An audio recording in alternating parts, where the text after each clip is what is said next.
Hello everyone, this is Charulata, Assistant Professor, Department of Computer Applications. Let us begin. In the last lecture, I was talking to you about this idea of data models. Okay, now we have between data and metadata is the one of the central ideas in the database management system field. The database management system basically becomes generic in nature because it is able to separate this data and metadata and then store them separately. So when a DBMS has to deal with the particular database, okay, and then whenever we have to deal with the database, we will conserve this schema and then operate on the database. So the database definition basically talks about when you say that we are defining a database, what we mean is the first design.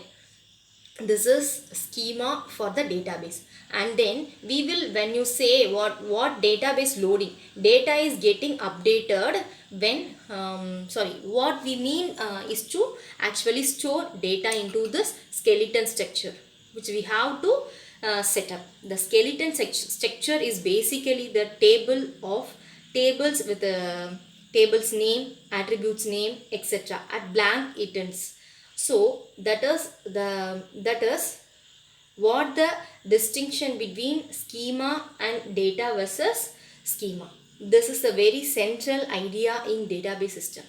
Okay, so moving on, let me take you to this, the interesting architecture diagram which describe the internal abstraction levels that are available in the within the database management system. Now we are taking about the database management system, especially relational database management system, and what are the different abstraction it provides in as part of its architecture.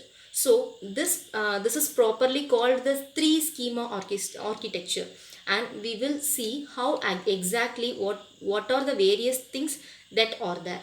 Now basically the middle layer is actually the important layer, which is this logical level representation of the database. It consists of a set of relations. I was previously telling you the relational database basically consists a bunch of relations as a set of relations. So this is what is the representational data model, which is the relational data model, and description of the database is given as a bunch of relations. Now at a low level and of detail, we have actual data is sitting in the files. There are a set of files, okay, which are actually organized in the on the disk, organize the disk, and there are also what are called the indexed file. Index file, basically index files help us to retrieve the record efficiently from the data file. A data file is the one of the actually contains the lot of records in it. Each record basically is somewhat similar to our structure that you have defined as a part of C programs, etc. Okay, so these are records.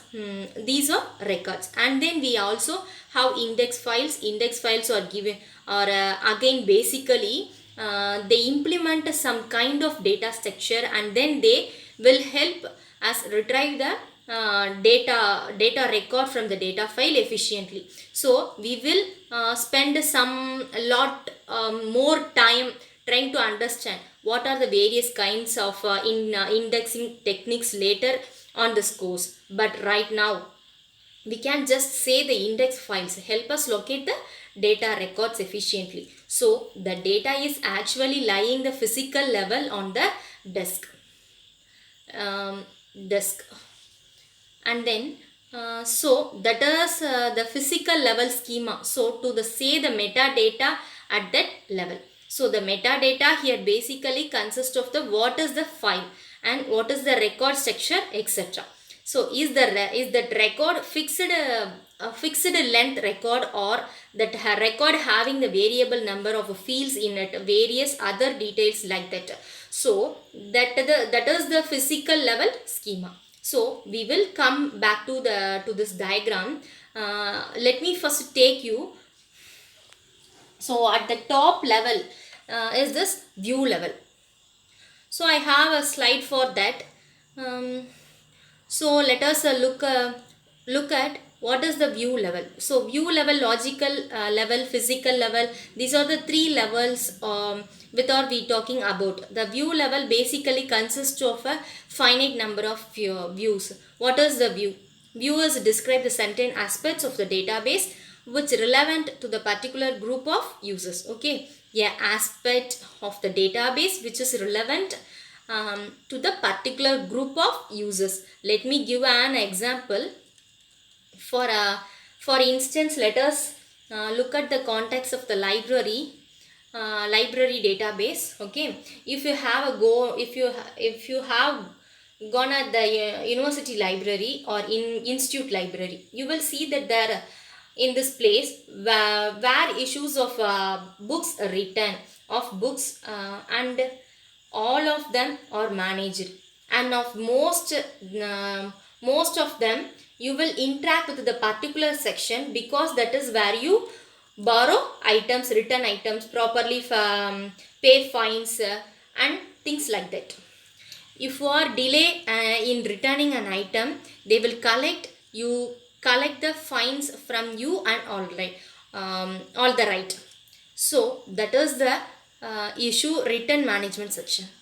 Then when new students come into the campus, they need to enroll into the library. So they have to given the smart cards, or they have to be given their details need to be taken done, etc. So that is the user management section. You will see that it is the separate place. Okay, and then of course, and then the library has a huge collections of books, and so faculty keep requesting for new books to be added into the library, etc. And so the books have to be purchased. So there is the some management sections, a complete section dedicated for the interacting with the supplier of books, placing orders of the books, receiving books, etc. That you do not see, because you do not you sorry you do not need that uh, to know it is the kind of the hidden form from you. But to manage the library for our kind, you can imagine that you need separate section which will keep taking the request from the faculty, taking appropriate approvals, looking at the budget, and then placing orders, receiving books and managing books. Once the books are purchased, then they will be stopped, and so that issue and returns can happen. And uh, so you can see that large even enterprise like a library has different groups of peoples who are concerned with the different aspects of the same enterprise. It is the same library enterprise, but you can see that the group of people who are um, about the books, purchase of books, dealing with suppliers and things like that. There is a group of people who are actually are issuing and returning and managing all that. So you can see this or best model as some kind of a view of entire database, specifically meant for the particular section, like a book purchase section. Okay, so you can see that each of the sections views of portions of entire data. For example, the books purchase section does not really bother about what is happening in the issue written section. There is not concern with that. In similar way, this issue written section simply does not bother about what the book purchased for where people are doing that. They have their no own task cut out for them, so they keep doing. So this is the little interaction between these two peoples, but all them or interacting with the same enterprise's database. Now how nice it would be to kind of know give you a give you a view the entire enterprises to this book section people separately, so that they can always deal with the part of the database only. Okay, and this is possible by the what is called the creating this views. So we can create a views which are not nothing but actually virtual relations. Okay, they can answer there that they may not be to actually physically relations as part of the entire relational schema, but they will be some kind of virtual relations. So it is as the far as that group is concerned, that relation exists and they can interact with the schema. So a part of the section, so that is what we actually mean by a view. A view describe an aspects of the database relevant to a particular group of users, whereas the middle layer, which is the logical level schema, this is describe the entire database. But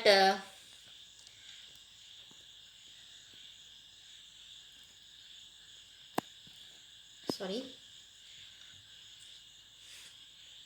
but of course no physical level details are given at the logical level schema. Now this is useful because this is the I was telling you that is the most important schema, because it gives a it sorry it gives the logical level schema. It's a most important schema. It gives the entire logical structure of the whole database. Now the physical structure of the data in terms of I was telling you record formats, so file structures, index is given by the physical level schema. Now view are actually optional. If you are if your enterprises not to date, and if there are no easily identifiable users, groups who are want to particular aspects or a view of the database, then we can probably not create this views at all. Okay, so it is the modern relational database management system, the software to provide this options of creating views, so that when a group of people want to take the restrict view of the entire database, and views are actually optional. And whereas the logical schema of course is essential, because that is the one of the describe the entire database in its full form and physical level. Most of the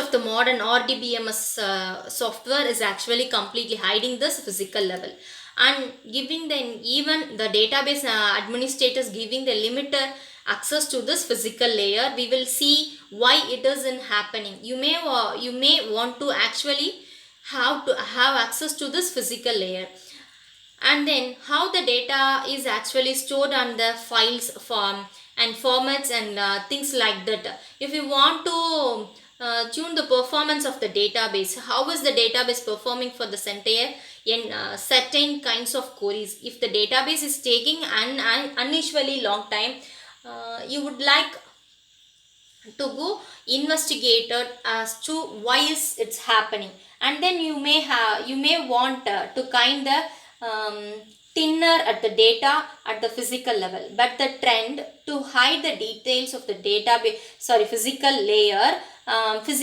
layer. But then of course when there will be ways in the which you can actually access the physical level details. So I hope this is three schema architectures is kind of clear. This is not to confused with the data models. And I was mentioning just a while ago.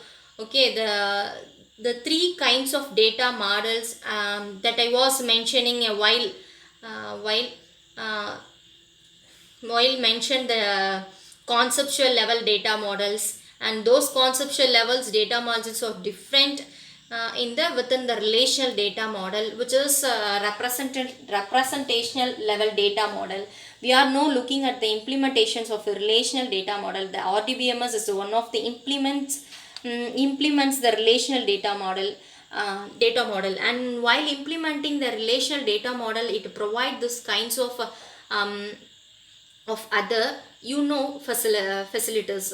One of them is the facilities to creating views, okay, and sometimes it's very useful to have that facility. Now within this context, we are traditionally described two things called physical. So let me take about that slide. We are called it the physical data independence. The notion of the physical data independence is important.